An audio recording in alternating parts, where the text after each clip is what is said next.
ಅದು ಪಾಲಿಸಿ ಆಗಿದ್ದು B J P ಸರ್ಕಾರದಲ್ಲಿ, ಸೈಟ್ ಕೊಟ್ಟಿದ್ದು ಬಿ ಜೆ ಪಿ ಸರ್ಕಾರದಲ್ಲಿ. ಮತ್ತು ಕೊಡುವಾಗ ಇವ್ರು ತಿಳಿಬೇಕಾಗಿತ್ತಲ್ಲ, ಇದು ಗೈದು ಇಲ್ಲ, ಅದನ್ನ ಇದು ಕಾನೂನಾತ್ಮಕವಾಗಿ ಅಲ್ಲಿಲ್ಲ, ನಾವು ಕೊಡೋದಿಲ್ಲ ಅಂತ ಹೇಳಬೇಕಾಗಿತ್ತಲ್ಲ. ಹೂ ಪ್ರಿವೆಂಟೆಡ್ ದಮ್? ಸಿ ಎಂ ಅವ್ರ ಪಾತ್ರ ಏನೂ ಇಲ್ಲ. ಇನ್ನು ನಿಮ್ಮ ವಾಲ್ಮೀಕಿ ನಿಗಮದಲ್ಲಿ ಎನ್ಕ್ವೈರಿ ಆಗ್ತದೆ, ಇಡಿ ಎನ್ಕ್ವೈರಿ ನಡೀತಾ ಇದೆ. ಅದು ಕಾನೂನು ತನ್ನ ಕ್ರಮ ಕೈಗೊಳ್ತದೆ. ಅದನ್ನು ಬಿಟ್ಟರೆ ಏನು ಹಗರಣ ಇದ್ದಾವೆ?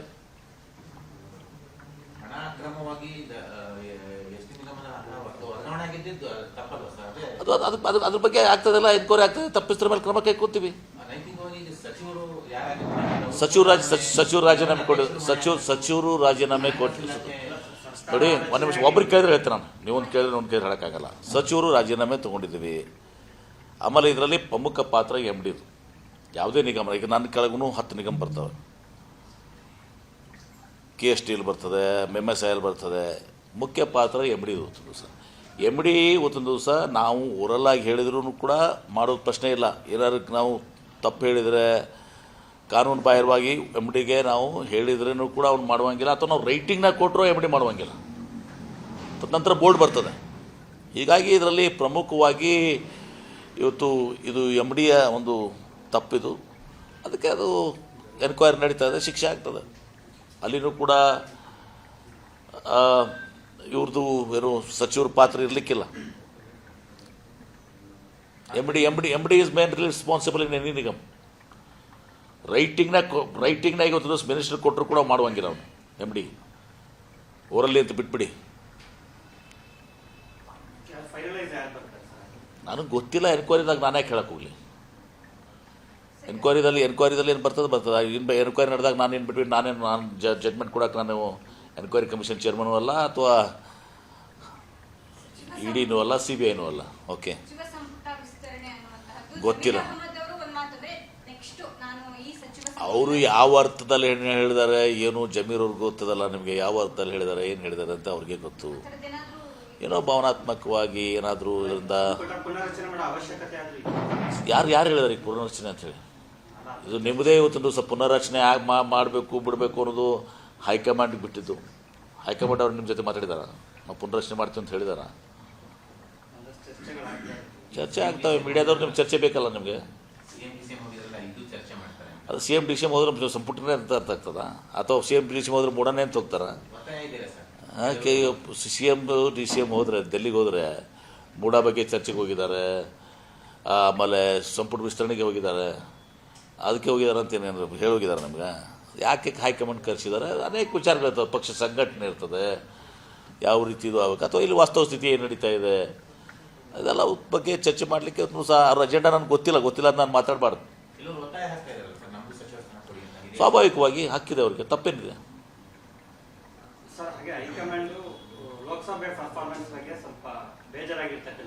ಸ್ವಾಭಾವಿಕವಾಗಿ ನಮ್ಮ ಅಪೇಕ್ಷೆ ಪ್ರಕಾರ ಲೋಕಸಭೆಯಲ್ಲಿ 15 ಸೀಟ್ ಬರಬೇಕಾಗಿತ್ತು, ಮಿನಿಮಮ್ 15 ಸೀಟ್ ಬರಬೇಕಾಗಿತ್ತು. ನಾವು 9 ಸೀಟನ್ನು ಪಡ್ಕೊಂಡಿದ್ವಿ. ಅದರ ಮೊದಲು 1 ಇತ್ತು, 1ರಿಂದ ಈಗ 9ಕ್ಕೆ ಬಂದಿದ್ದೀವಿ. ಹೀಗಾಗಿ ಸ್ವಲ್ಪ ನಮಗೆ ಎಷ್ಟು ಸೀಟ್ ಬರಬೇಕು ಅಷ್ಟು ಸೀಟ್ ಬಂದಿಲ್ಲ. ಅದ್ರ ಬಗ್ಗೆ ಈಗಾಗಲೇ ಮಿಸ್ತ್ರಿ ಅವರು ಬಂದು ಹೋಗಿದ್ದಾರೆ.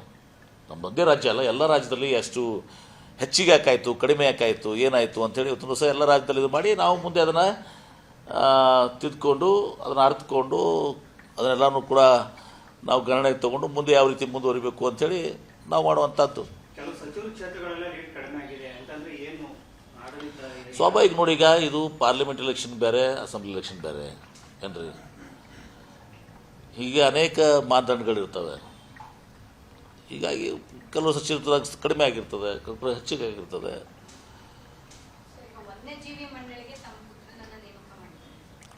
ನನ್ನ ಪುತ್ರನ ಬಗ್ಗೆ ನಿಮಗೆ ಡೀಟೇಲ್ಸ್ ಬೇಕಾದ್ರೆ ಕಳಿಸ್ತೀನಿ. ಈಸ್ ಯುನೆಸ್ಕೋ ದಲ್ಲಿ he teaches in UNESCO about wild life.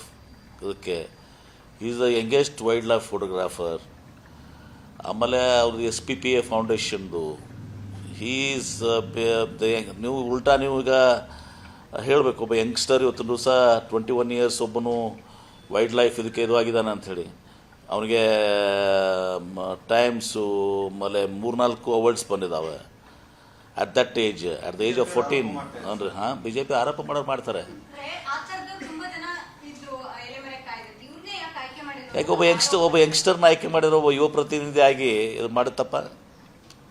He has merit on his side. ನಿಮ್ಗೆ ಗೊತ್ತಿದೆ, ಎಲ್ಲರಿಗೂ ಗೊತ್ತಿದೆ. ಮತ್ತು ಇದು ಒಂದೇ ಸಲ ಈಗಲ್ಲ, ನೀವು ಎಷ್ಟೋ ಸಲ ಅವನ ಬಗ್ಗೆ ಆರ್ಟಿಕಲ್ ಹಾಕಿದ್ದೀರ, ನೀವೆಲ್ಲ ನಿಮ್ಮ ಇದರಲ್ಲಿ ಆರ್ಟಿಕಲ್ಸ್ ಹಾಕಿದ್ದೀರಿ, ಮಾಡಿದ್ದೀರಿ. ಸರ್ಕಾರ ಬಂದು 1.5 ವರ್ಷ ಭ್ರಷ್ಟಾಚಾರ ರಹಿತ ಆಡಳಿತ ಕೊಟ್ಟಿವೆ ಅಂತ 1.5 ವರ್ಷಕ್ಕೆ ಈ ರೀತಿ ನೋಡಿ. ಇದು ಆಗಿರೋದು ಒಂದೇ ಒಂದು ವಾಲ್ಮೀಕಿ ಹಗರಣ, ಬೇರೆ ಯಾವುದೂ ಹಗರಣ ನಮ್ಮ ಸರ್ಕಾರದಾಗ ಆಗಿಲ್ಲ. ಬಿ ಜೆ ಪಿಯಲ್ಲಿ 1000 ಹಗರಣಗಳಾಗಿದ್ದಾವೆ.